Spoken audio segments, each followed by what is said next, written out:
Salve, salve galera do primeiro ano e quem mais quiser ver o vídeo, aulas de quarentena.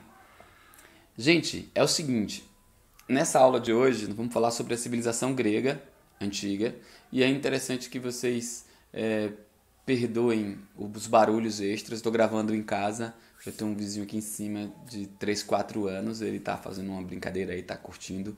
Não vou pedir pro cara parar de brincar pra gente gravar, né? Perdão. Aí a gente vai começar o trabalho agora. Se você leu e grifou, como eu passei previamente, essa videoaula vai fazer todo sentido. Se você não leu e não grifou, aconselho que você faça isso, porque senão vai ficar complicado. Beleza? Eu vou usar o computador hoje, vocês podem estar estranhando a estrutura aqui, justamente por causa disso, que é um tema longo, para eu não demorar muito, a aula será dividida em partes, aí a gente vai usar isso aqui. Pessoal, olha, a primeira coisa que a gente faz é tentar entender período e localização, né? É interessante falar sobre a Grécia porque ela tem a Grécia continental, a Grécia insular e a Grécia asiática. Para você entender, isso aí tem que ter uma noção de geografia, né? A Grécia continental, é só para dizer a vocês, esse nome de gregos e Grécia é uma coisa bem mais moderna do que eles. Eles estão lá no período de uns 4.000 e tanto antes de agora, né? 2.600, 2.700 antes de Cristo. E eles não se chamavam de gregos, Grécia, eles se chamavam, era Hélade, e eles eram chamados por eles mesmos de helenos. Essa percepção, né, identitária, né, é importante. Vamos falar sobre isso mais na frente. Então, tinha lá as ilhas, que é a parte insular, a Grécia asiática, né, a chamada Ásia Menor, mais ou menos onde é a Turquia, e a Grécia continental, que era a Hélade. Isso a gente precisa lembrar também que ainda tinha a parte da Magna Grécia, que era na Itália. Então, era um lugar que relativamente... Os domínios eram relativamente grandes, tá?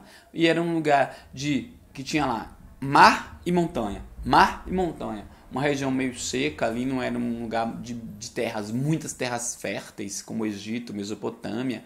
A gente precisa lembrar disso para entender os gregos, beleza? Então, em 2600, 2700, a gente, antes de Cristo, é claro, esse próximo ao Mar Egeu, ao Mar Jônico e o Mar Mediterrâneo, está situada a Grécia. Quem tem uma noção geográfica, beleza. Quem não tem, corre para o livro, que lá tem um mapinha. Fechou? Massa. Passando aqui o slide, a gente vai pegar... Eu vou fazer aqui o geral. Ó, o que é a história da Grécia? Só para a gente sintetizar. Ela é dividida em 5 períodos. O período pré-homérico, o período homérico, que é pequenininho, o período arcaico, o período clássico e o período helenístico. O que vai acontecer nesses 5 períodos? Quer ver? Ó? Quer ver como é que sintetiza a parada toda? Em 3 minutos ou 4? Marca aí no seu relógio. Marca aí quantos minutos eu vou sintetizar essa parada toda, essa gressaiagem toda. Eu vou tomar um cafezinho aqui para dar uma energia. Período pré-homérico, né? Que tá lá 2000 e pouco, 2000, muitos livros falam até 2000, 2400 antes de Cristo, certo? Então, o período pré-homérico, o que vai acontecer? A formação dos gregos, né? Dos helenos. Ali são formados por 4 povos, eólios, jônios, dórios e aqueus. Esses 4 são os básicos, certo? Então, é a formação do mundo grego. Ali eles viviam ainda em guerras, em dominações de um pelo outro, né? Até que os dórios chegam e dominam todo mundo. Massa. Aí vem o período homérico, que é curto, em torno de 400, 300 anos. O período homérico é justamente onde se dá essa formação, onde esses povos, qual vai ser a relação entre esses povos depois ali dos dórios. Os dórios vão lá e pá, esbagaçam eles fogem de lá. Aí quando eles escapam de lá nessa diáspora, aí vai começar o período arcaico. Nessa diáspora, eles se juntam, digamos assim, porque os povos no período homérico, eles viviam no sistema gentílico. Como que é o sistema gentílico? É um sistema onde vai ser tudo coletivizado. As terras eram coletivizadas, o que se vivia era coletivizado. Porém, isso não vai funcionar. Eles vão ter vai escassear, né, a alimentação, eles vão ter que fugir de novo. E essas diásporas gregas, eu posso falar bem assim, a história da Grécia é formada por lutas, dominações, misturas de povos, diásporas e mais lutas e mais dominações e mais misturas de povos. É bem isso. Enfim, o período arcaico, o que a gente vai destacar? A formação das polis. Cara, eu odeio essas palavras. Eu tinha que comprar uma tal dessas bonecas poli. E toda vez que eu ouço a poli grega, a polis grega, eu lembro dessas bonecas, graças a uma certa pessoa que eu já falei na sala de aula para vocês. Aí o que acontece? Agora você ri, né? Tá aqui atrás da câmera. Aí o que acontece? O período arcaico é o período da formação das polis. Das cidades, estados gregas. Eu não vou falar polis. E aí, o que acontece? Essas cidades e estados, elas vão cada uma ficar num cantinho diferente. Elas são todas diferentes, mas ela tem uma unidade. Pertencer à cultura helênica. E quem deu essa unidade? As obras de Homero. É por isso que está dividido em período pré-homérico e homérico. Rapaz, imagina a importância de Homero. Eu creio que Homero devia ser um cara assim, super muito doido. O cara mais viajado que vocês conhecem, ele era muito pior. Homero era um poeta cego e que ele nem estava envolvido nessa época das coisas que ele conta as histórias, velho. Ele criou essas histórias da Ilíada e da Odisseia. A Ilíada é a guerra de Troia, né? Uma luta por Helena, a mulher, como diz os pernambucanos, a mulher de Menelau, né? Então, eu não vou falar disso aqui agora, mas a Guerra de Troia é contada na Ilíada, um livro lindo, já li umas 2 ou 3 vezes, ou 4. E a Odisseia, que é a volta de Ulisses. Quem é Ulisses? Ulisses é um cara chamado Odisseu, né? Que é chamado também de Ulisses. O Odisseu, ou Ulisses, ele tem a ideia brilhante de... A única coisa que conseguiu fazer eles de invadir Troia, que era considerada inexpugnável, né, foi mandar o cavalo de Troia, tal ideia que os deuses deram a ele. Ulisses estava lá e veio Deus. Dá um cavalo, Ulisses, o cavalo, Ulisses. Os troianos gostavam de cavalos, me falaram aí, não sei se é verdade. O que acontece? Eu nem sou muito chegado de história antiga, cara.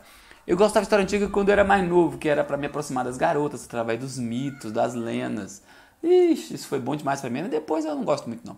Eu tô com um texto de história antiga porque uma mulher de Vitória da Conquista que trabalha em Caetité, ela escreveu um texto que está num artigo publicado num congresso internacional falando sobre Esparta. Eu vou ter que ler, né, cara? Então, tudo bem. Então, esse período arcaico é o período da formação das polis. Aí vamos chamar quem elas? Esparta e Atenas são as principais. Essas aí, quando elas chegam no seu máximo, no seu cume, no seu lume, no ápice, vai acontecer o que acontece sempre. Guerra. Guerra e guerra. Aí a gente já está no período clássico. O auge das cidades-estados, eu não vou falar aquela palavra, é o período clássico. E no período clássico eles vão fazer o quê? Guerra. Só. Havia uma guerra vindo até eles, que era a chamada Guerras Médicas contra os persas, que tem aquele episódio de 300. Na segunda parte desse vídeo de hoje eu vou indicar uns filmes. Aí o que acontece?